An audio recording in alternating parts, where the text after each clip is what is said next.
આમોદના વકીલોએ advocate protection bill લાવવા મામલતદારને આવેદનપત્ર આપ્યું.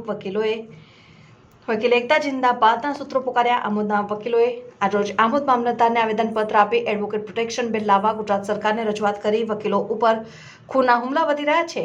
વકીલોને ગુજરાત સરકાર સુરક્ષા પ્રદાન કરે તે હેતુથી ગુજરાત સરકાર એડવોકેટ પ્રોટેક્શન બિલ લાવે તેવી માંગ કરી રહ્યા છે અને વકીલો ઉપર કેસ બાબતની રીસ રાખી અનૈતિક તત્વો દ્વારા ગુજરાતના વકીલો દ્વારા જીવલેણ હુમલો થઈ રહ્યા છે અને ખૂન પણ કરવામાં આવ્યા છે અને વકીલના પરિવારજનો પર હુમલાઓ કરવામાં આવી રહ્યા છે અને જેથી વકીલોને તેમના વ્યવસાયમાં અસુરક્ષિતતાની ભીતિ દેખાઈ રહી છે. આ સંજોગોમાં ગુજરાતના તમામ વકીલોએ ગુજરાત સરકાર પાસે એડવોકેટ પ્રોટેક્શન એક્ટની માંગણી કરી હોય. આજરોજ બાર એસોસિએશનના પ્રમુખ સુનિલ પટેલની આગેવાની હેઠળ મકબૂલ રાણા, મહેશ શાહ, અમિત ભગત, કમલેશ મકવાણા, જુનેદ અલી જાદવ, રફીક પટેલ સહિતના વકીલોએ વકીલ એકતા જિંદાબાદના નારા લગાવી મામલતદાર વિનોદચંદ્ર જરીવાલાને આવેદનપત્ર આપ્યું.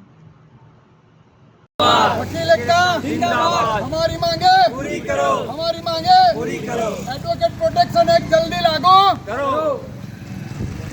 આજ રોજ અમે અમારા બારના પ્રમુખ સુનિલભાઈ પટેલની આગેવાની હેઠળ senior advocate MM Shah, MU Patel, Vikas Patel, Amitbhai Bhagat અને બીજા વકીલ મિત્રો સાથે અમે આજ રોજ મામલતદાર આમોદમાં આવેદનપત્ર આવેલા છે કે જેમાં એડવોકેટ પ્રોટેક્શન એક્ટની વર્ષો જૂની માંગણી એડવોકેટોની હોય.